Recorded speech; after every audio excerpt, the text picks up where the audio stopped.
आप लोग फिर लेट आए हैं। मैं टाइम पे आया था आज, फिर अपने टाइम वाले भी टाइम पे आया था, मैंने पहले ही कहा था टाइम मेरा होगा। चले जी,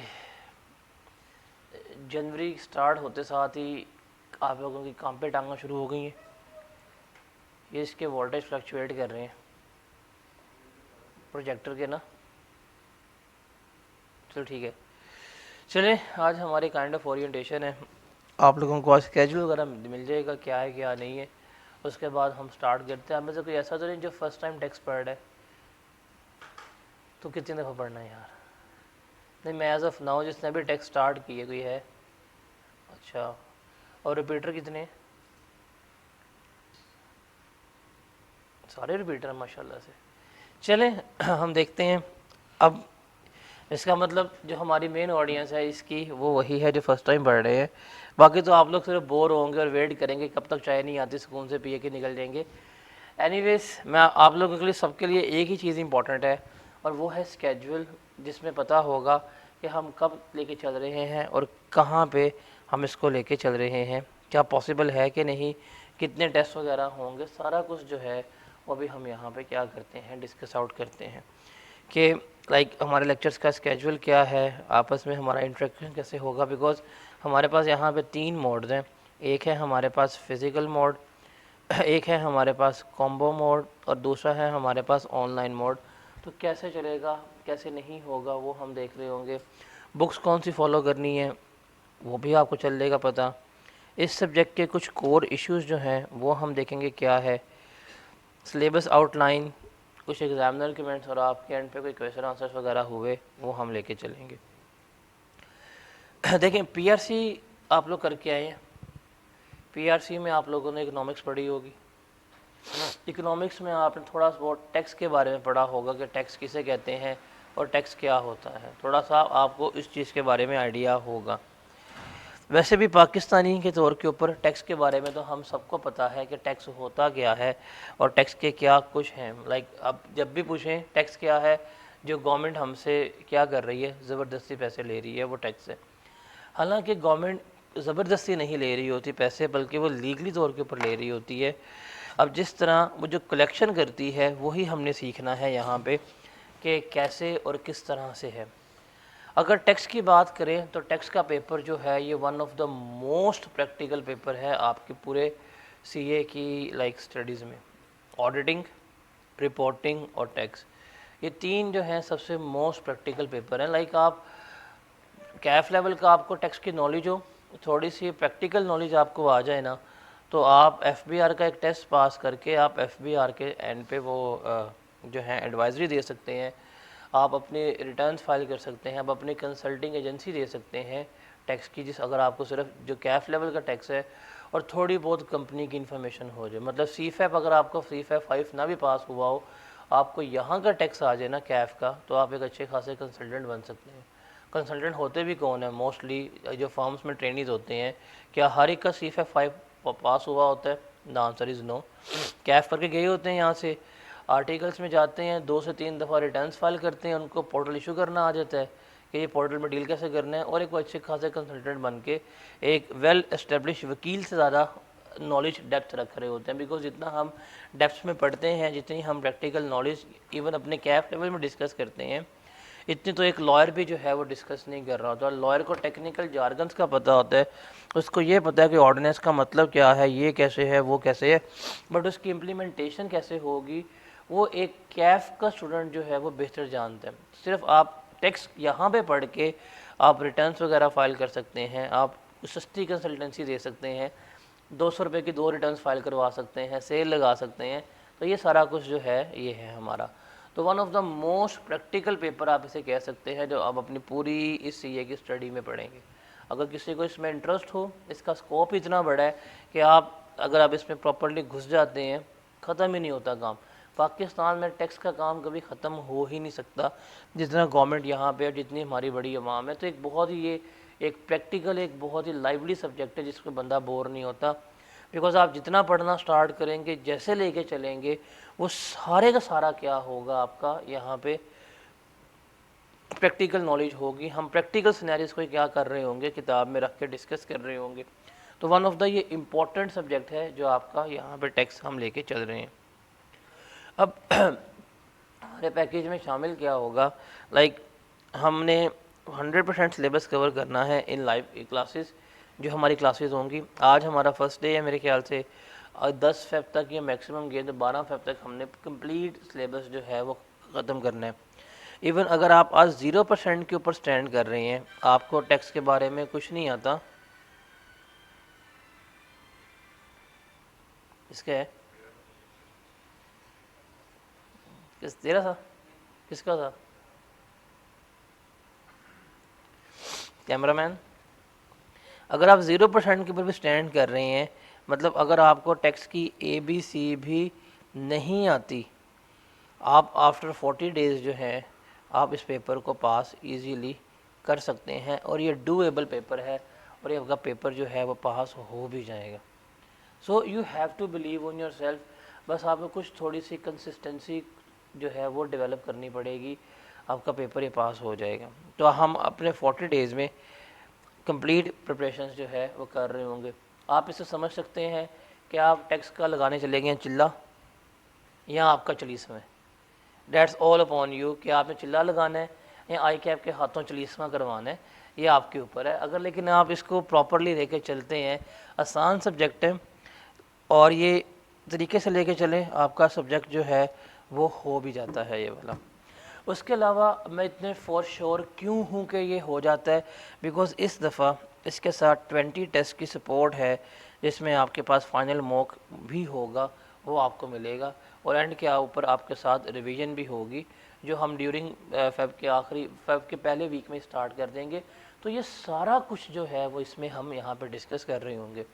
आप लोगों का जो मेन कंसर्न है ना, वो है स्केड्यूल, जिस पे मैं लेके चलता हूँ कि हमारा स्केड्यूल क्या है या क्या नहीं है, किस तरह पॉसिबल है, उसको हम जरा देखते हैं।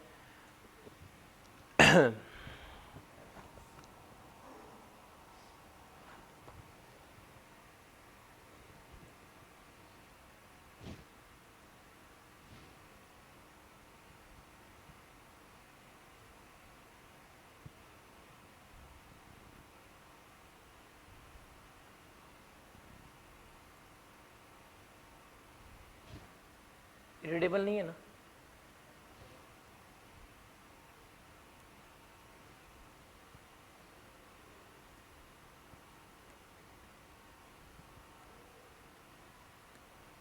अब रीडेबल है,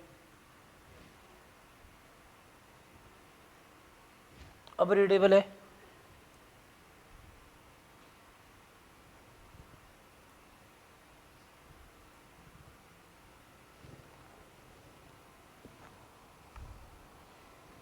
इसकी ना रेजोल्यूशन का मसला है यार, क्योंकि मेरे लैपटॉप से रेजोल्यूशन मैच नहीं कर रही।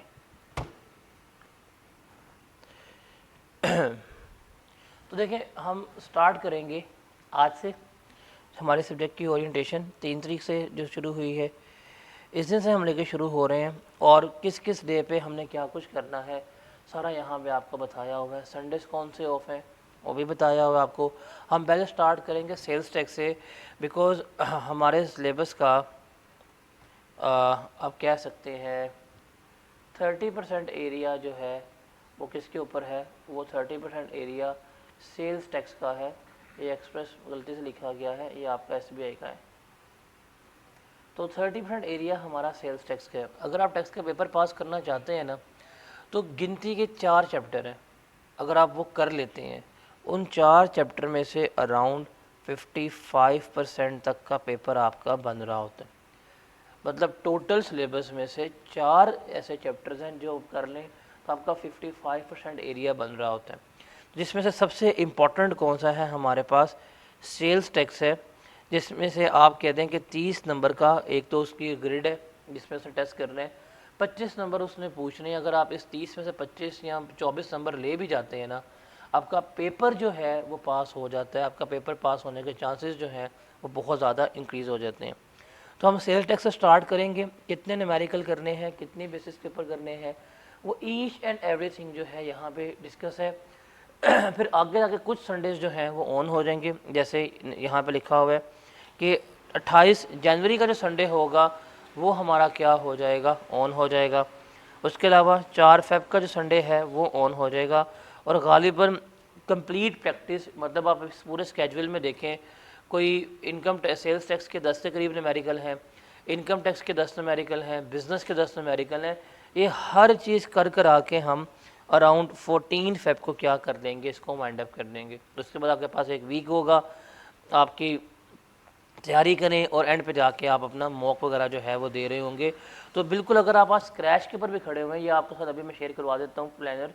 अगर आप स्क्रैच के भी ऊपर भी खड़े हुए हैं, आप देख लें 0% के ऊपर भी हैं, आप अगले 40 डेज़ के लिए रेगुलर हो जाएं, हम कंप्लीट सिलेबस जो है वो यहाँ पे पूरा कर लेंगे और आपके ऊपर कोई बर्डन भी नहीं आएगा। एक होता है ना कि यार कोई 3 घंटे की क्लास ना, मैक्सिमम मेरे ख्याल 1.5 या पौने 2 घंटे की क्लास होगी और इतना ही आपने घर जाके पढ़ना होगा। तो मेरे ख्याल से ये सब्जेक्ट में अगर आप 1.5 से पौने 2 घंटे निकाल सकते हैं डेली बेसिस के ऊपर, फिर इसको पास करना मुश्किल नहीं है और ये हो जाता है। बस थोड़ा सा फोकस होकर आपको बैठना होगा, लेकिन ये सब्जेक्ट डूएबल है। आपका ये स्केड्यूल है, इसके मुताबिक हम लेके चल रहे होंगे, हर एक चीज़ कवर हो जाएगी, आपका पेपर जो है यहाँ पे इजीली क्लियर हो जाएगा। एक तो ये स्केड्यूल है, इसके साथ जो सबसे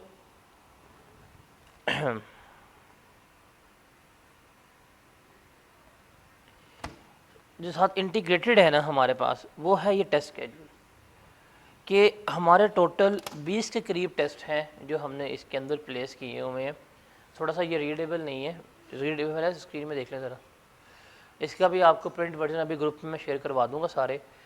ये टेस्ट हर एक ने देने हैं, किस किस डेज पे किस किस चैप्टर का टेस्ट है वो देना है हमने, किस टेस्ट के कितने मार्क्स हैं वो भी हमने यहाँ पे बताना है। देखिए बड़ी सिंपल सी बात है, अगर आप बात करें तो आपका एक चैप्टर आता है income from business. Income from business में से आपका 20 नंबर तक का पेपर जो है वो टेस्ट होता है। आपका सेल्स टैक्स है, सेल्स टैक्स में से 30 नंबर का ग्रिड है, लेकिन आप ऑन एवरेज करें तो 27 मार्क्स का पेपर जो है टेस्ट हो रहा होता है। फिर जो हमारा सिलेबस का ग्रिड ए है, जिसमें बेसिक्स, कॉन्स्टिट्यूशन, एथिक्स वगैरह है, उसमें से हमारा 5 नंबर का टेस्ट होता है ये पेपर। ये कंफर्म है एग्जामिनर ने इसमें से इतना मिनिमम पूछने। तो आप इसको अगर देखें ये कितने बनते हैं, 52 मार्क्स बनते हैं। 52 मार्क्स सिर्फ इन 3 एरियाज़ में से आ रहे होते हैं, बाकी टेक्स्ट का सिलेबस अभी पूरा पड़ा हुआ है।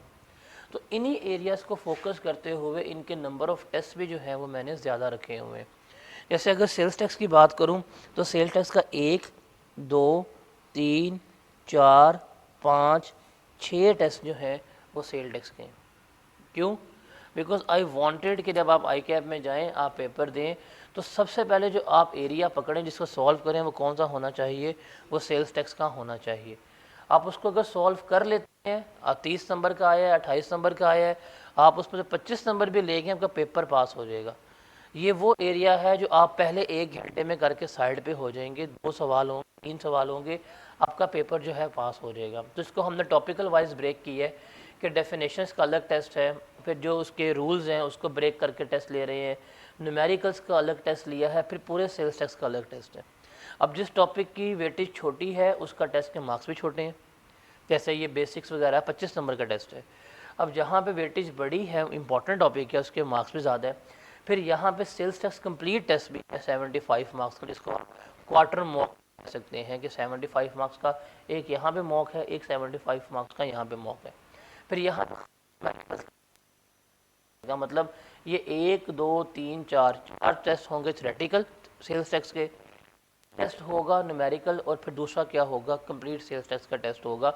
अगर आप ये टेस्ट देते हैं तसल्ली से, मतलब लेक्चर्स भी प्रॉपर्ली लेते हैं, क्लासेस भी लेते हैं और इन टेस्ट में अपेयर होते हैं, तसल्ली से इनको दे रहे हैं टेस्ट वगैरह को, तो मेरे ख्याल से देयर इज़ नो रीज़न कि आप आई कैप में फ़ेल हो सकें अनलेस कि आप लोगों ने खुद तैयारी ना की हो। उसके बाद आगे चलते हैं तो इनकम टैक्स में जहाँ पे आसान चीज़ें हैं उनके टेस्ट के मार्क्स 30 आ रहे हैं। हाँ, न्यूमेरिकल्स जो है वो थोड़े से मुश्किल होते हैं, उसके टेस्ट की वेटेज जो है वो ज़्यादा कर दी है। अब सेकंड इंपॉर्टेंट एरिया कौन सा था, 20 नंबर का बिज़नेस का था। अब बिज़नेस का एक टेस्ट ये है, 2 टेस्ट ये है, तीसरा टेस्ट ये है, और जो चौथा टेस्ट है वो ये है। तो बिज़नेस का भी कितने टेस्ट ले रहा हूँ, 4 टेस्ट।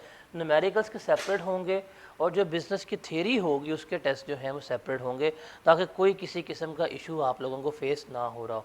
तो ये तकरीबन हमारे 20 के करीब टेस्ट होंगे जो स्टार्ट होंगे 5 जनवरी से, और हमारा फाइनल मॉक कब होगा, 24 फेब को होगा, जो आप लोगों ने लाजमी आके क्या करना होगा, देना होगा।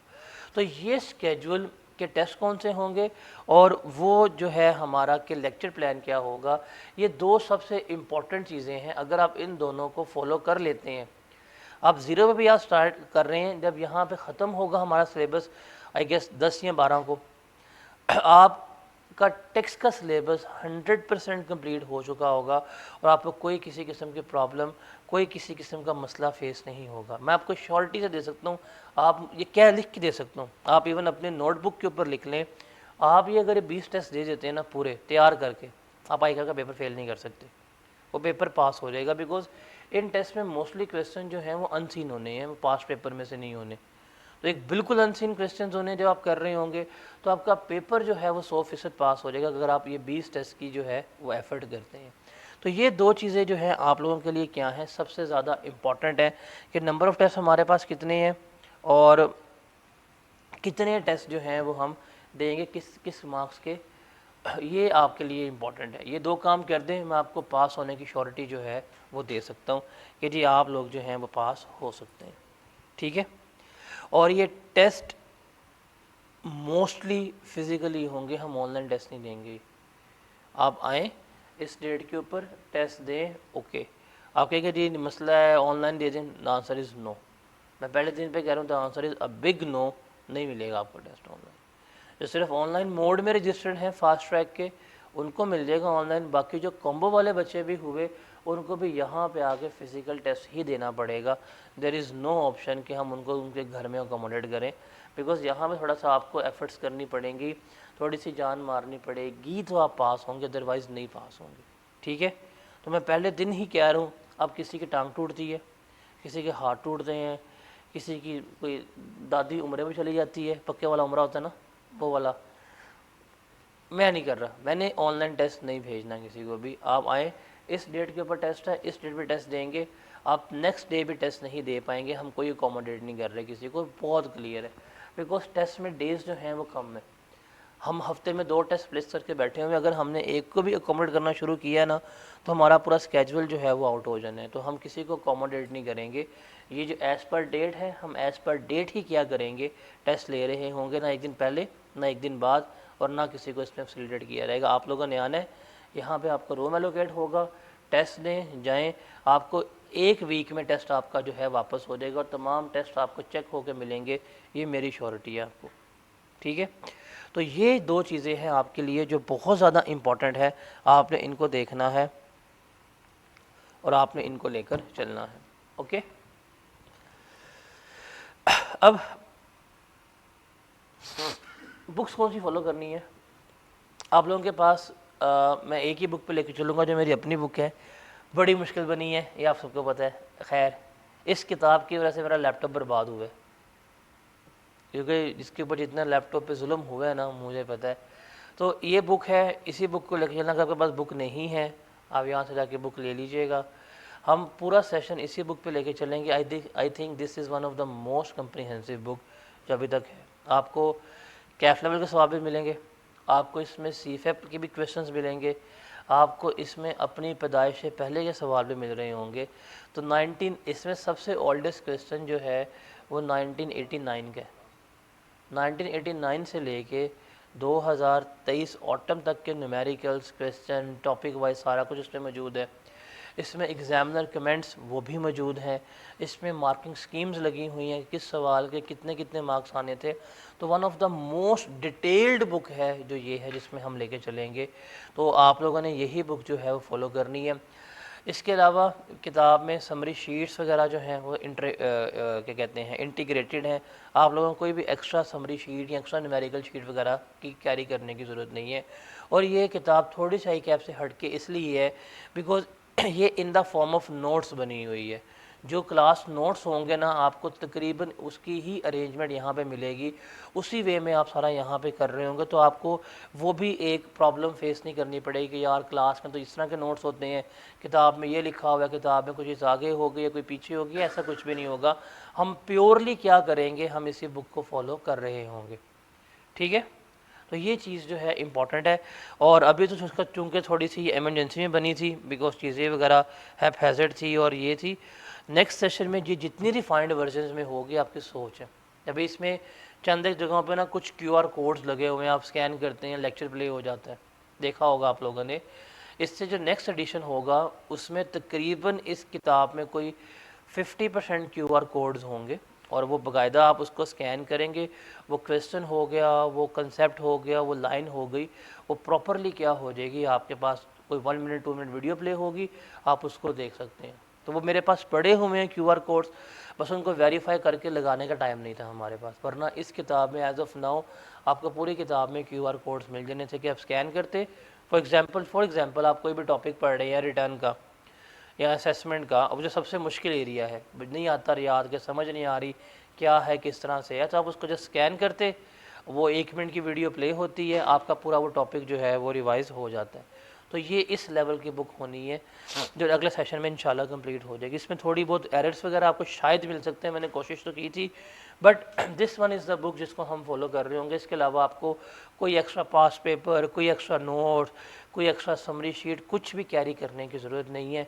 हर एक चीज़ ईच एंड एवरी पर्सपेक्टिव से इस किताब के अंदर क्या है, मौजूद है, अवेलेबल है। तो ईजी, सबसे बड़ी बात है लैंग्वेज बड़ी इसमें ईजी इस्तेमाल की है मैंने। ऑर्डिनेंस की वर्डिंग को थोड़ा सा सिंप्लीफाई करके जो एप्लीकेबल हैं वो इसमें इस्तेमाल की हैं। थियरी जहाँ पे प्रॉब्लम होती है वहाँ पे आपको इसमें फ़्लो चार्ट्स मिल जाएंगे, आपको इसमें एक्रोनम्स मिल जाएंगे, निमोनिक्स मिल जाएंगे डेफिनेशंस को याद करने के लिए। तो बहुत ट्राई किया है कि इस किताब को अगर आप जस्ट रीड भी कर रहे हो ना, तो आप क्रैम ना करें, आपकी अंडरस्टैंडिंग जो है वो डेवलप हो जाए। तो ये बड़ी, ये सेल्फ लर्नड पेज के ऊपर बनाई हुई है, तो हम इसी को फॉलो पूरे सेशन में कर रहे होंगे। बड़ी ज़्यादा किताब मैंने अपनी बेच दी है, थैंक यू। उसके बाद चलते हैं आगे, इस सब्जेक्ट के ना कुछ कोर इश्यूज़ जो हैं वो आइडेंटिफाई करते हैं। हमारा रिज़ल्ट जो है इस सब्जेक्ट में अब कुछ डिक्लाइनिंग फेज़ के ऊपर जो है वो दाखिल हो चुका हुआ है। लाइक अल्हम्दुलिल्लाह स्प्रिंग 2023 में 2 सब्जेक्ट ऐसे थे जिन्होंने टॉप किया था। नंबर 1 पे R1 था, नंबर 2 पर टेक्स्ट था नीचे से, तो दोनों मैं पढ़ा रहा था अनफॉर्चुनेटली। तो स्प्रिंग 2023 में इसका रिज़ल्ट कोई 29% आया था, सेकंड वर्स्ट रिज़ल्ट। और हर अटैम्प्ट में ना स्प्रिंग में रिज़ल्ट गंदा आता है इसका। आप लोगों की अटैम्प्ट कौन सी है? नहीं यकीन? 31, 29। अभी जब आप लोगों की अटैम्प्ट का रिज़ल्ट आएगा 27%, तो देख लेंगे हम लोग। स्प्रिंग की अटैम्प्ट का रिज़ल्ट जो है वो इसमें थोड़ा सा पुअर होता है, ऑटम का रिज़ल्ट जो है वो कदरे थोड़ा सा बेहतर होता है। देयर आर सम रीजंस कि इसकी इतनी फ्लक्चुएशन स्प्रिंग अटैम्प्ट में क्यों है। नंबर 1 कि स्प्रिंग अटैम्प्ट जब भी बच्चे देने जाते हैं ना, तो उसमें आपका एक तो सिलेबस चेंज हो जाता है। आप पढ़ते हैं अपडेटेड फाइनेंस एक्ट। देखिए हर साल हर अटैम्प्ट में अराउंड 9 से 10 हज़ार बच्चे जो है वो टैक्स में अपेयर होते हैं। ऑन एवरेज 8,000 बच्चे जो है वो टैक्स में अपेयर हो रहे होते हैं। इस 8,000 में से जो फर्स्ट टाइम अपेयर हो रहा है, जो फ्रेश बच्चा है, उसकी पॉपुलेशन 2,000 भी नहीं होती, 3,000 भी नहीं, मैक्सिमम चले मैं बहुत रफ एस्टिमेट करूँगा ना तो 4,000 होगी। 4,000 बच्चा ऐसा है जो फर्स्ट टाइम टैक्स पढ़ रहा है, फर्स्ट टाइम दे रहा है। लेकिन जो 5,000 बच्चा है ना, ये वो है जो रिपीटर्स होते हैं, जो पहले टैक्स पढ़ चुके होते हैं, फेल हो गए होते हैं, आके क्या कर रहे होते हैं, दोबारा टैक्स दे रहे होते हैं। अब आप खुद बताएं, आप लोगों के साथ दाएं बाएं रिपीटर्स ही बैठे हुए सारे, होते भी रिपीटर्स हैं आपके दाएं बाएं। रिपीटर हजरात की मेन अप्रोच क्या होती है? खुद कर लेंगे, ऐसे ही है ना, पढ़ा हुआ है 48 पे फेल हुआ था, 47 पे फेल हुआ था, 46 पे हुआ था, खुद कर लेंगे। खुद हो पाता है? अब किसी भी अपने दोस्त को सोचें जिसका लास्ट अटैम्प्ट में टैक्स रह गया था, क्या उसने अभी तक जो खुद करने की बात कर रहा है, क्या उसने स्टार्ट कर लिया होगा? बताएं। मतलब लास्ट अटैम्प्ट में वो तो एक रेगुलर होने के बावजूद अगर नहीं कर पाया तो ये इरेगुलर होने के बाद, इनकन्सिस्टेंसी के बाद क्या उसने स्टार्ट किया होगा? The answer is no.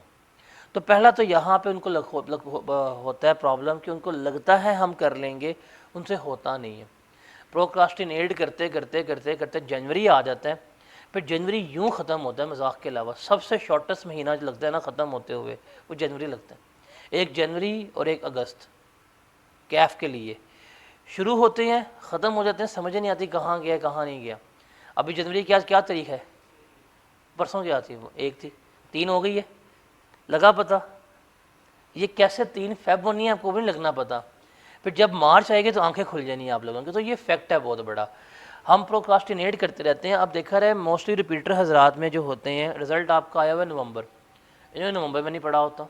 नवंबर अच्छा कहता है कर लेंगे, ये होगा वो हो जाएगा, दिसंबर वेस्ट हो जाता है। इसी सोच में किताब खोलते हैं, सर्दी लग जाती है, किताब बंद कर देते हैं।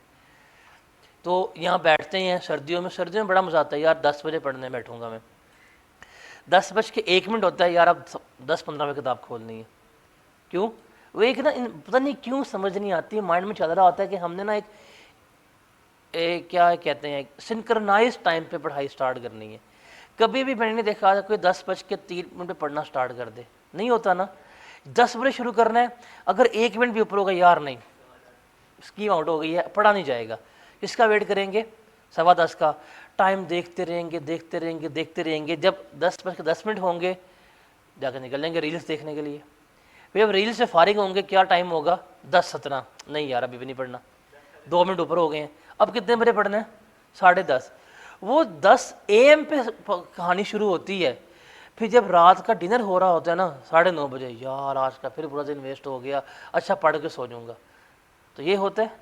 फिर एक दिन बर्बाद होता है, फिर सुबह उठते हैं, इस दफ़ा तो इंशाल्लाह इतना पढ़ना है, आज तो लास्ट डे का भी कंप्लीट कर लेना है, वो कभी भी नहीं आता। तो अल्टीमेटली रिपीटर्स के साथ सबसे बड़ा जो उनका डिलेमा है वो यही है कि वो पढ़ नहीं पाते। पहली बात कि उनको लगता है उनको आता है, उनको नहीं आता। आप किसी से देखें ना, कहेगा जी मैं तो अभी फेल हुआ हूँ, मेरे इतने नंबर आए थे, 48 नंबर आए हैं, मैं पास हो जाऊँगा, मेरे कोई 46 नंबर आए हैं, पास हो जाऊँगा। गलत है, झूठ है। वो 4 नंबर से फेल नहीं हुआ, 3 नंबर से फेल नहीं हुआ। टोटल पेपर कितने मार्क्स का होता है? उससे कितने कम आए हैं? 54, 52, 56, 58। तो उसको लास्ट अटेम्प्ट में 58 मार्क्स का पेपर नहीं आता था। 4 नंबर की बात नहीं थी। आई कैप ने तो पासिंग मार रखा कि भाई तुम जो बेरोज़गार हो, तो जो तुम्हारे दिमाग काम नहीं करते, 50 नंबर ले लो एटलीस्ट। बट उसको 56, 58 मार्क्स का पेपर नहीं आता था। और उसने वो फर्स्ट टाइम अगर इतनी एफर्ट नहीं की थी तो सेकंड टाइम तो बिल्कुल नहीं कर रहे होते। और the second and most important thing is that जब आपका टेक्स्ट का सिलेबस चेंज हो जाता है, उन न्यू चेंजेस को एग्जामिनर ने लाजमी टेस्ट करना होता है। आपको जब भी हम पढ़ेंगे बताऊंगा कि यार ये चेंज आई है, इसको हाईलाइट कर लो, विच मीन्स के एग्जामिनर ने इनको पूछना है। जब भी सिलेबस में कोई चीज़ अपडेट होती है उसने वो पूछनी होती है। जैसे फॉर एग्जांपल इस दफ़ा कैपिटल गेन में मार्केट बेस्ड ट्रांजैक्शन आई है, कैपिटल गेन में ये एग्जाम्ड आइटम्स आ गई, कैपिटल गेन रिड्यूस रेट आ गया है। इस दफ़ा पूछेगा वो 110% उसने ये पूछना ही पूछना है। मैं आपको पहले दिन भी बता रहा हूँ। बिजनेस में सैलरी वाले रूल में चेंज आया है, उसने पूछना है ये वाला। तो ये कुछ ऐसी चीज़ें हैं जो फॉर श्योर जो है उसने लेके आनी है, उसने पूछनी है आप लोगों से। अब रिपीटर जो होते हैं, जो सेकंड टाइम पढ़ रहे हैं, वो इन चीज़ों को उनको पता नहीं होता कि बस किताब कब खुली है? जनवरी में, जनवरी मिड में, फेब में जाके। फिर वो इन चीज़ों को नहीं कर पाते। क्या होता है? पेपर में जाते हैं, न्यू रूल्स पे ग्रिप नहीं होती, उनके पास ओल्ड रूल्स ही माइंड में होते हैं। जब वो ओल्ड रूल्स के तहत पेपर करते हैं तो रिजल्ट क्या आता है?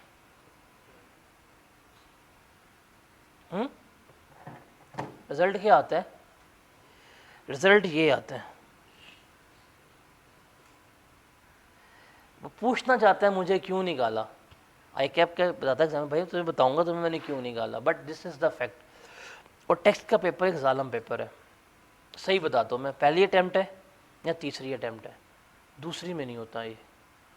दूसरी में ना होने की मैंने रीज़न बता दिया आप लोगों को। देखिए रिपोर्टिंग है, रिपोर्टिंग शायद हो जाए, सेल्फ स्टडी के ऊपर लो हो जाए। मेजॉरिटी रिपीटर्स जो हैं क्योंकि वो सेल्फ स्टडी पे जाते हैं, उनकी वो कंसिस्टेंसी डेवलप नहीं हो पाती, डैट इज़ द रीज़न। और एक चीज़ हम समझ नहीं पाते, आप समझेंगे कि मैं थोड़ी सी कमर्शियल बात कर रहा हूँ, बट कमर्शलिज्म इसमें कुछ भी नहीं है। पोस्ट बैच में अगर आपका पेपर फेल हो गया ना, रेदर देन उसको अपने ओन पे करने की बजाय आप खुद रिस्क लें, खुद बैठें, क्योंकि नहीं हो पाता, कंसिस्टेंसी डेवलप नहीं हो पाती, आपके अंदर एक वो प्रॉपर चैनलाइज नहीं होते, अपने आप को स्केड्यूल नहीं कर पाते, आपका पेपर रह जाता है। आपका फर्स्ट अटैम्प्ट में भी पेपर इसलिए रह जाता है, टू बी वेरी ऑनेस्ट, आप ऑर्गेनाइज नहीं होते, आप रैंडमली चलते हैं, आप हैज़र्डली चल रहे होते हैं। आप जिस अटैम्प्ट में ऑर्गेनाइज हो जाते हैं ना, आपका पेपर उसी अटैम्प्ट में जो है वो पास हो रहा होता है। तो ये बहुत इंपॉर्टेंट है। देखें, हार्ड वर्क मैटर्स, पढ़ाई करना matters, but the most important thing is your discipline. अपने आप ने अपने आप को डिसिप्लिनड करना है। डिसिप्लिन है ना, वो बहुत मुश्किल चीज़ है। मैं अपनी एग्जांपल देता हूँ, मैं 9 बजे नहीं आ सकता कभी भी। अब देखना, इसके बाद से बाकी सारी क्लासेस टाइम पे होंगी एक्सेप्ट फर्स्ट, लेकिन मैं अपने आप को रोज़ पुश करता हूँ, यार है अब समझ नहीं आती कि रास्ता 15 मिनट का है, मुझे आज तक समझ नहीं आई। 15 मिनट का रास्ता जब मैं घर जाता हूँ 15 मिनट का होता है, जब मैं उसके अलावा आता हूँ 15 मिनट का होता है, लेकिन जब मैं क्लास में आता हूँ उसको आधा घंटा क्यों लगता है? I am unable to get it. लेकिन डिसिप्लिन होना पड़ेगा मुझे भी इस चीज़ पे। आज तो मैं 9:05 पे था यहाँ पे, पर थोड़ा सा वेट कर रहा था बिकॉज 2 या 3 बजे इस वक्त थे, 9 बजे ही क्लास स्टार्ट हुआ करेगी। बट आपको भी डिसिप्लिन होना पड़ेगा अपने साथ। डिसिप्लिन मीन्स अगर आप लोगों ने अपने साथ कमिटमेंट कर ली है ना, उसको पूरा करना है, जो मर्जी हो जाए। जैसे एक एग्जाम्पल, कमिटमेंट है कि सुबह 9 बजे क्लास है, टांग टूटी हुई है, प्लस्तर करवाएं, व्हील चेयर पर बैठें, उस पर लगवाएं नाइट्रो बूस्ट, वो है ना वो कौन से वाला, फास्ट एंड फ्यूरियस वाला, आए। आप लोगों ने घर में कमिटमेंट की हुई है खुद पढ़ने की, आपने कहा जी मैंने 2 घंटे पढ़ने हैं, अब वो 2 घंटे निकालने हैं आपने। प्रॉब्लम्स हो गई हैं, घर में इश्यूज हैं, वट कुछ भी है, बीमार है, आपके पास मैक्सिमम कोई चीज़ जो है ना फोरगो करने के लिए, वो आपकी नींद है। 2 घंटे की नींद कम करें, आपने अपने टारगेट्स पूरे करने हैं, आपने अगले 2 महीने अपने आप को डिसिप्लिन करना है। डिसिप्लिन कर लेंगे चीज़ें निकल जाती हैं, अगर नहीं होंगे ना फिर रिग्रेट्स आते हैं बंदे को। और सबसे बड़ा रिग्रेट्स यही होता है, यार काश मैंने टाइम पे पढ़ लिया होता, है कि नहीं, काश मैंने लेक्चर मिस ना किया होता, काश मैंने क्लासेस बंक ना की होती, ये रिग्रेट्स हैं। काश मैं टाइम पे आया होता, काश बिल्कुल स्टार्टिंग पे लेक्चर लिया था। वो जो काश है ना, वो काश बिल्कुल आपके कब्र तक कैरी करता है। क्यों? बिकॉज आप डिसिप्लिन्ड नहीं होते। असली दूध है फिर ठीक है। तो ये डिसिप्लिन अपने अंदर लेके आए और इस काश वाले एलिमेंट से ना ज़रा बच जाएं आप। तो अगर आप पेपर पास करना चाहते हैं, आपको अगले 2 महीने के लिए ना अपने आप को डिसिप्लिन रखना पड़ेगा। आप डिसिप्लिन हो जाएं, आपकी कहानी जो है वो आसान है। ये पेपर क्या, रिपोर्टिंग CM में कोई भी पेपर जो है वो पास हो सकता है। बट ये चीज़ याद रखिएगा कि स्प्रिंग अटैम्प्ट जो है ना वो थोड़ी सी ख़तरनाक होती है। जो फर्स्ट टाइम पढ़ रहे हैं उनको कोई टेंशन नहीं है, उनको क्या पता हम क्या पढ़ रहे हैं क्या नहीं पढ़ रहे, सही पढ़ाओ गलत पढ़ाओ, उनको तो कुछ पता नहीं ना। जो सेकंड टाइम पढ़ना ना उनके लिए प्रॉब्लम होती है। क्यों? बिकॉज इनके साथ 2 मसले हैं। एक, जो पिछला पढ़ा है उसको भूलना है, दूसरा मुझे आता है इसको भूलना है, और तीसरा नई चीज़ याद करनी है। तो इनके लिए थोड़ा सा इंपॉर्टेंट होता है। तो डरा नहीं रहा, बता रहा हूँ, फैक्ट बता रहा हूँ, ये शायद आपको कोई ना बताए। साइंटिफिकली यही चीज़ें होती हैं प्रोफेशनल स्टडीज़ में पास करने के लिए। अकोमोडेट कर लें अपने आप को, थोड़ा सा चेंज कर लें, आपके जितने भी पेपर हैं इस अटैम्प्ट में इजीली पास हो जाएंगे। ठीक है? तो हमारा सिलेबस का ग्रेड जो है स्प्रिंग अटैम्प्ट के लिए है। ऑटम अटैम्प्ट में जो मर्जी करो उसमें मैटर नहीं करता, उसका रिजल्ट थोड़ा कंपैरेटिवली बेहतर ही होता है। उसकी भी रीज़न है ना। ये देखें, एक बच्चा पहले पेपर अपेयर हुआ ऑटम 2023 में, वो उसकी फर्स्ट अटैम्प्ट थी, फेल हो गया। स्प्रिंग में गया, सेल्फ में पढ़ा, फिर फेल हो गया। अब वो क्या करता है, यार इस दफ़ा लेक्चर ले ही लेता हूँ, पास हो जाते हैं। तो वो लेक्चर लेने से पास नहीं होता, वो पास होता है अपने आप को कंसिस्टेंट करवा के, अपने आप को थोड़ा सा रूटीन में ला के, थोड़ा बहुत काम करके तो वो उसमें बच्चे पास हो जाते हैं। जो जो रिपीटर्स हैं उनके लिए सबसे क्रूशल अटैम्प्ट कौन सी होती है? हमेशा स्प्रिंग। और ऑटम में इसलिए पास हो जाते हैं बिकॉज उनको अपडेटेड लेक्चर्स मिल जाते हैं फ्री में यूट्यूब्स पे ऊपर, या दोस्त पोर्टल लेके आके बेच रहे होते हैं 2-2 हज़ार रुपये में, तो वो उनको मिल रहे होते हैं, तो डैट्स वाई। लेकिन अभी उनके लिए मसला होता है। चलिए सिलेबस की बात करें, यहाँ पे इतना नहीं बताऊँगा बिकॉज हमने जब स्टार्ट करना है वहाँ से लेके चलेंगे। हमारा सिलेबस जो है 3 ग्रेड्स में डिवाइडेड है, इनकम टैक्स, सेल्स टैक्स और कुछ बेसिक्स की बातें हैं। इनकम टैक्स सबसे बड़ा है, 60-75% हमारा पेपर है। सेल्स टैक्स हमारा 20 से 30% आता है और ये हमारा 5 से 10 नंबर आ रहा होता है। लेकिन टैक्स का पेपर अगर देखा जाए ना, तो टैक्स का पेपर एक बहुत ही यूनिक किस्म का पेपर है। कहाँ चला गया? ये वाहिद पेपर है टैक्स का जिसकी कुछ डिवीज़न उसने इस तरह से की हुई है कि ये आपका न्यूमेरिकली पेपर भी टेस्ट हो रहा होगा और ये आपका पेपर थ्योरेटिकली भी टेस्ट हो रहा होगा। मतलब ये आपका पेपर 100 मार्क्स का है ना, इसमें से गालिबन 60% आपको न्यूमेरिकल्स आने हैं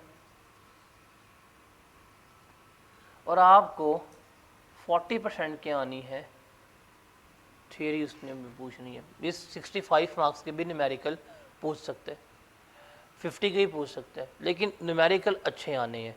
अब न्यूमेरिकल्स में 3 न्यूमेरिकल्स हैं जो आपको कंफर्म आने ही आने हैं। 3 न्यूमेरिकल्स उसने पेपर में बड़े वाले पूछने हैं। एक न्यूमेरिकल उसने पूछना है आपसे सेल्स टैक्स का, एक उसने न्यूमेरिकल पूछना है आपसे बिजनेस का, और तीसरा उसने जो न्यूमेरिकल आपसे पूछना है वो कौन सा होना है? जो आपका इनकम टैक्स का होगा ये। तो ये 3 न्यूमेरिकल इसने कम से कम, ये कंफर्म है जो हर अटैम्प्ट में पूछ रहा है। और बाकी उसने थ्योरी पूछनी होती है। थ्योरी में भी 2 तरह के सवाल हैं, एक होते हैं नॉलेज बेस्ड और दूसरे होते हैं हमारे पास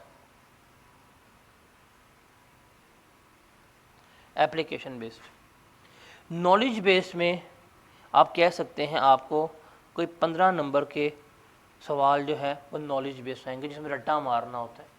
स्पेसिफिकली जो हमारा ग्रिड है जिसमें चैप्टर नंबर 1 बेसिक्स वाला आता है, एथिक्स वाला आता है, कॉन्स्टिट्यूशन ये वाला, ये 3 चैप्टर हैं हमारे रट्टे वाले चैप्टर जो इसमें शामिल होते हैं।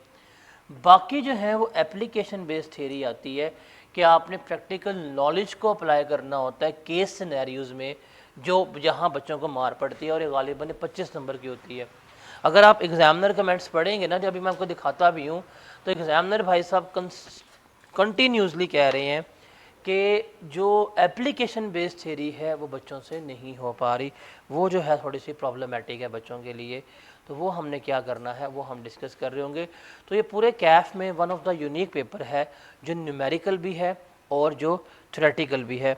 आपको इसको न्यूमेरिकली भी लेके चलना पड़ेगा, आपको इसको थ्योरेटिकली भी लेके क्या करना पड़ेगा, कैरी करना पड़ेगा, दोनों पर्सपेक्टिव पे। आप अगर न्यूमेरिकली करते हैं, थ्योरेटिकली छोड़ देते हैं, पेपर तब भी गया। अगर थ्योरेटिकली करते हैं, न्यूमेरिकली छोड़ देते हैं, पेपर आपका तब भी गया। तो दोनों पर्सपेक्टिव पे क्या करना पड़ेगा, आपको इसको लेके चलना पड़ेगा।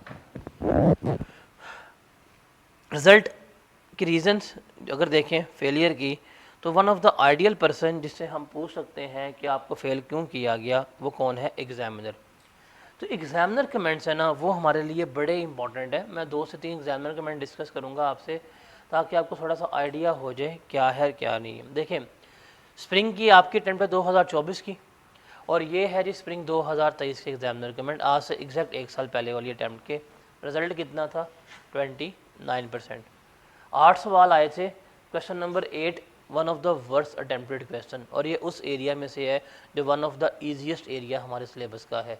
ये एथिक्स हो गया, कॉन्स्टिट्यूशन हो गया, और ये जो सिस्टम ऑफ टैक्सेशन है, ये रिग्रेसिव टैक्स वगैरह जो हम पढ़ेंगे, इसमें से आया था। और कितने परसेंट है? 24%। उसके बाद ये कितने परसेंट है? 9% बच्चे क्वेश्चन नंबर 5 में पासिंग मार्क्स ले पाए। क्वेश्चन नंबर 4 में कितने परसेंट? 6% बच्चे पासिंग मार्क्स ले पाए। और क्वेश्चन नंबर 2 में कितने थे? 15%। और 3 में कितने? 30%। तो 1 2 3 4 5 टोटल 8 सवाल हैं। उन 8 में से 5 सवालों में अवामुन नास का बेड़ा गर्क था। अब ये देखा जाए और वो किस तरह बताए आप लोगों को यार क्या कर रहे हो क्या नहीं कर रहे। कहता जी ओवरऑल परफॉर्मेंस जो है इस सेशन में डिक्लाइन हुई है। ऑटम का रिजल्ट था 38%, अब कितना 29%। क्वेश्चन नंबर 2, 4 और 5 जो है वो बहुत ही बुरे गए हैं बच्चों के, उसने बता दिया।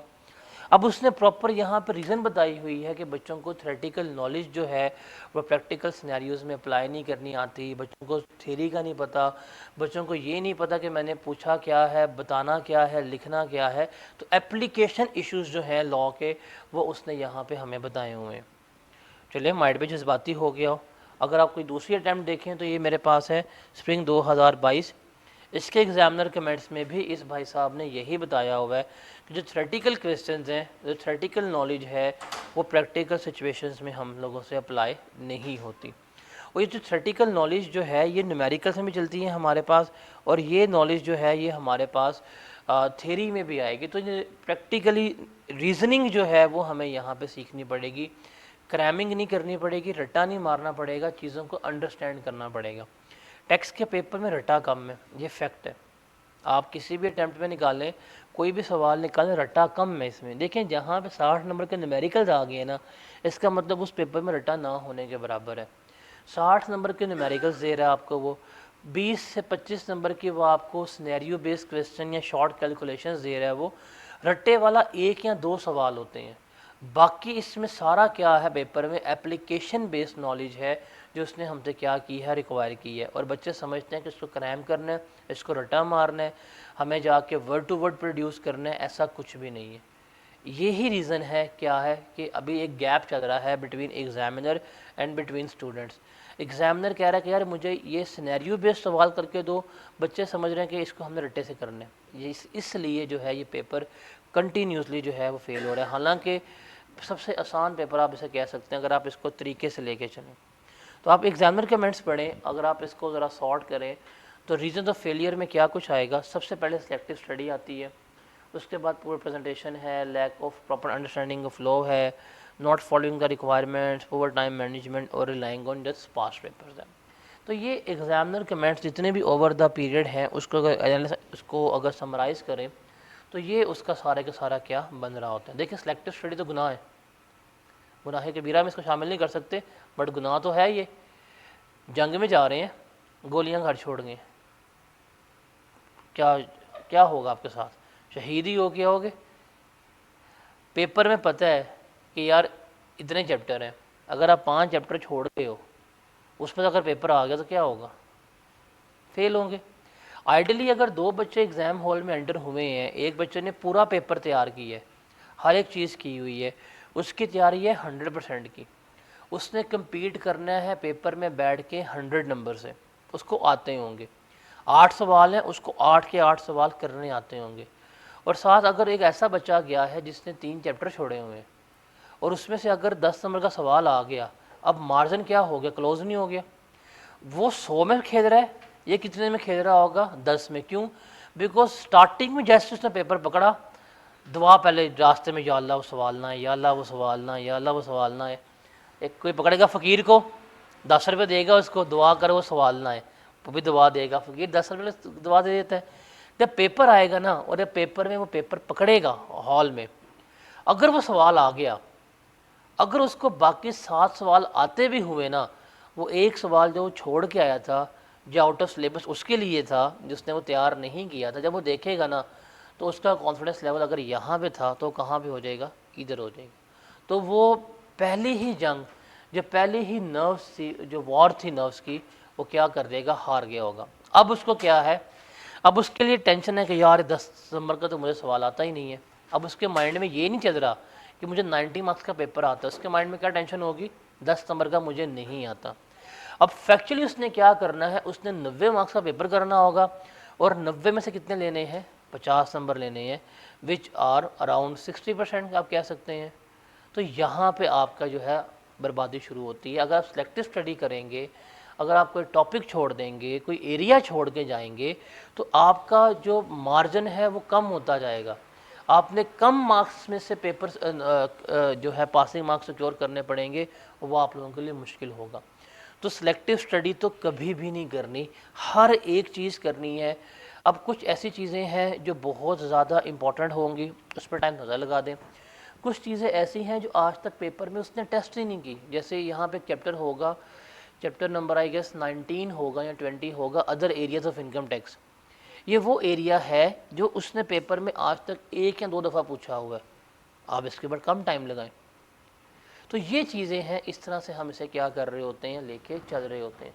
फिर प्रेजेंटेशन बड़ी बुरी होती है, न्यूमेरिकल्स के फॉर्मेट ही बनते, करेंसी नहीं लिखनी आती, रुपीज़ इन थाउजेंड है, रुपीज़ इन मिलियंस है।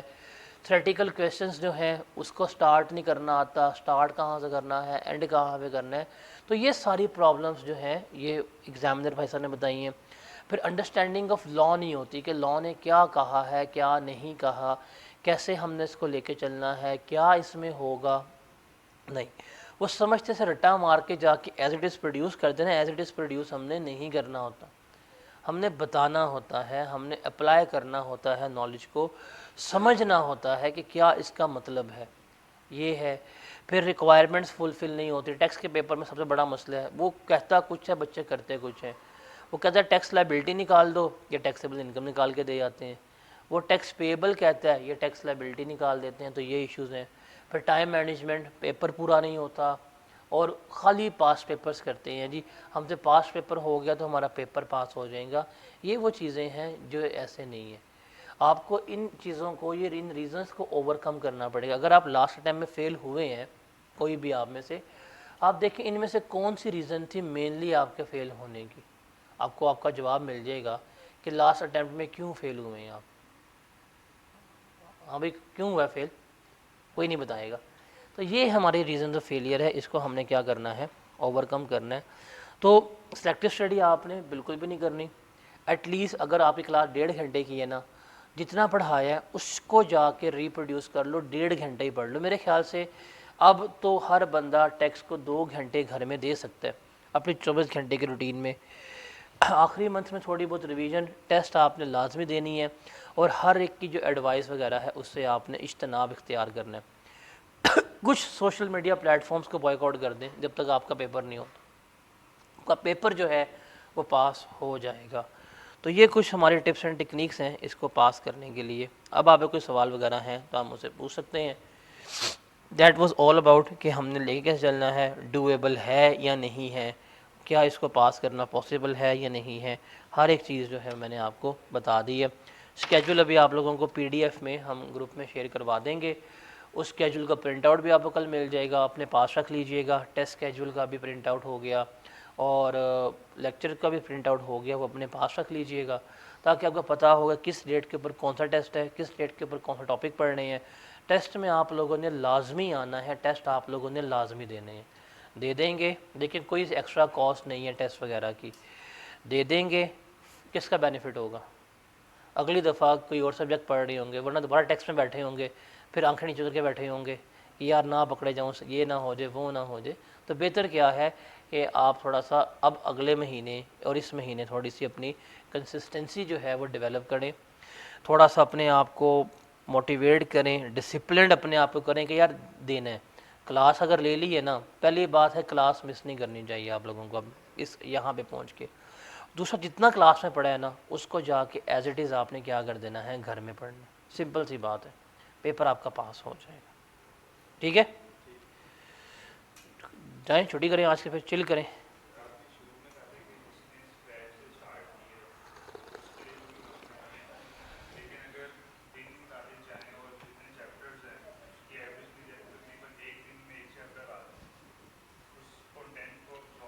नहीं, इसने क्या एक दिन में, आपने स्केड्यूल देखे? ओ भाई क्या हो गया, इसमें कुछ चैप्टर ऐसे हैं जो जो 1.5 पेजेस के हैं।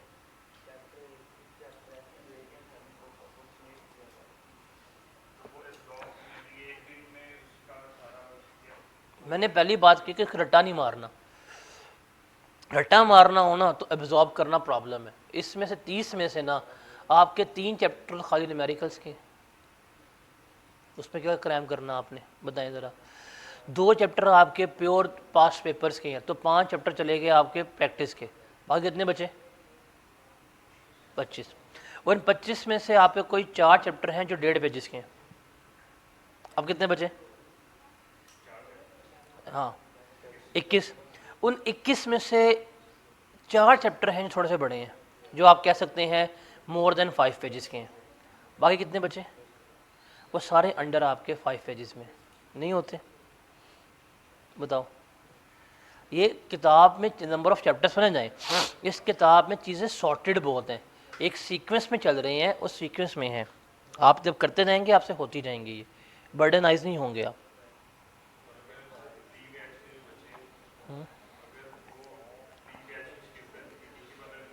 कोई मसला नहीं है, वो भी लेते नहीं, ये भी लेते नहीं, या वो करके ये कर लें, that doesn't matter. Pre batch में मेरे ख्याल उनका बिजनेस रह गया ना, बक्सरा हो गया ना, तो बाकी बैठ के देख लें आप, वहाँ तो बिजनेस स्टार्ट हो जाना हमारा आजकल में,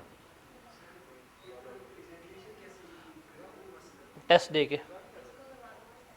कोई 10 टेस्ट दो हैं यहाँ पे, ऑटोमेटिकली इम्प्रूव हो जाएगी कि लिखना कैसे है। अभी तो लिखने नहीं आता हमें, सवाल शुरू कहाँ से करना है, कैसे करना है, हमें उस चीज़ का पता ही नहीं है। अरबी की बड़ी मशहूर कहावत है एक, 2 ख़वातीन ना उस वक़्त खामोश होती हैं जब एक फ़ौत हुई हो। फैक्ट है कि नहीं? नहीं, ये मौजा कब हुआ है? कौन चुप है? उसका गला ख़राब हो गया है इसलिए, टॉन्सिल्स निकले होंगे, डैट्स वाई चुप है, वरना ख़वातीन चुप नहीं होती कभी भी। ये तो बंदा मरा उसे भी कह रही होती हैं वे क्यों मर गए, वे रात मैंने कहना दही पल्ले खवा, असवेरे मर गए, तो उधर लगी होती हैं, ये नहीं विश्वास आती। उसको भी कह रहा यार मैं तेरी का खाते तो मरूँ यहाँ पे, कि खामोश हो जाएंगी। उसकी आखिरी आराम गाह को भी ना ये ख़राब कराती हैं बकायदा, तो ये चुप नहीं होती कौन। ट्रांसमीटर अच्छे वाले फिक्स हैं, ठीक है। इनको आप लोगों ने स्केजुअल्स वगैरह प्रिंट आउट करके कल हैंड ओवर कर देने हैं। अभी आपको मैं देता हूँ, यूएस में पड़े हुए हैं, वो सारे ग्रुप्स में शेयर कर देना आप, ठीक है। तो ये डूएबल है, बट आपको कंसिस्टेंसी जो है वो अपनी डेवलप करनी पड़ेगी, थोड़ा सा आपको डिसिप्लिन होना पड़ेगा। आप अगर यहाँ बैठे हैं ना इसमें, तो आप ज़ीरो से कंसिडर करें अपने आप को, आपको कुछ भी नहीं आता, 10 दिनों के बाद आपको आधा टैक्स आता होगा, ठीक है। तो इसलिए आपको परेशान होने की ज़रूरत नहीं है, ये बहुत डूएबल सब्जेक्ट है अगर तरीके से करें। देखिए, अगर आप इसको रैंडमली करेंगे ना, अगर आप इसको हैज़र्डली करेंगे, जो हमारा आप कह सकते हैं किताबों में लिखा हुआ है, जिस तरह हमारा स्टडी टेक्स्ट वगैरह हो गया, ऑर्डिनेंस है, उसमें आपकी लॉजिक कभी डेवलप नहीं होती। आप कभी बात कर रहे हैं किसी चीज़ की, फिर आप कोई और चीज़ बीच में डिस्कस कर रहे होते हैं, उसमें लॉजिक डेवलप नहीं होती, तो वहाँ पे हम रटे मारते हैं। ये एक बहुत बड़ा अलमी है, क्योंकि उन्होंने तो ऑर्डिनेंस लिख दी है, ऑर्डिनेंस पकड़ा है, उसको छाप दी है, किताब बना दी है, बस ऑर्डिनेंस को लेके चलना कैसे है, किस सेक्शन को किस चीज़ से लिंक करना है, वो मैंने सिर्फ यहाँ पे किया हुआ है। जैसे एक एग्जांपल, आपके स्टडी टेक्स्ट में जो चैप्टर नंबर 4 है, और एक चैप्टर नंबर 13 है, और चैप्टर नंबर 11 है, मेरी किताब का फर्स्ट चैप्टर वो बन रहा है। मतलब मेरी किताब का जो फर्स्ट चैप्टर है वो आपके आई कैप का स्टडी टेक्स्ट का चैप्टर नंबर 4, 11 और 13 कवर कर रहा है, 3 चैप्टर कवर कर रहा है, एक चैप्टर। तो हमने यहाँ पे इस किताब में बेसिकली जो चीज़ें हैं उनको ऑर्डर में लेके आए हैं, उनको सिंक्रनाइज़ किया हुआ, तो ये बर्डनाइज बिल्कुल भी नहीं करती। और टेक्स्ट पास करने का सबसे आसान तरीका यही है, जो चीज़ें आपस में लिंक कर रही हैं ना, उनको लिंक करके लेके चलना चाहिए।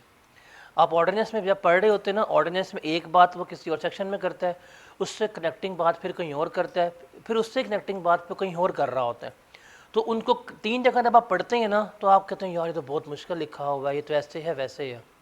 लेकिन जब आप उसको कनेक्ट करके पढ़ते हैं, आपके लिए आसान हो जाती है। जैसे यहाँ पे चैप्टर होगा FTR में आएगा profit on date. Profit on date पूरे ऑर्डिनेंस में जहाँ जहाँ पे भी इस्तेमाल हुआ है ना, मैंने एक ही जगह पे कंबाइन कर दी है। अब आपको किसी और चैप्टर में जाकर उसको अलग से याद करने की ज़रूरत नहीं है। जब हम प्रॉफिट ऑन डेट पढ़ रहे होंगे, उसमें कहाँ पे उसका क्या ट्रीटमेंट है, सारा हमने एक जगह पे ही कर दिया हुआ है। तो इससे हमारा टाइम सेव होता है, इससे लॉजिक्स जो हैं वो डेवलप होती हैं, और टेक्स्ट का पेपर आसान हो जाता है। तो ये आपको एक एडवांटेज मिलेगा इस बुक से पढ़ने की, ठीक है। तो कल मिलते हैं इंशाल्लाह विद आवर फर्स्ट चैप्टर। अल्लाह हाफिज़।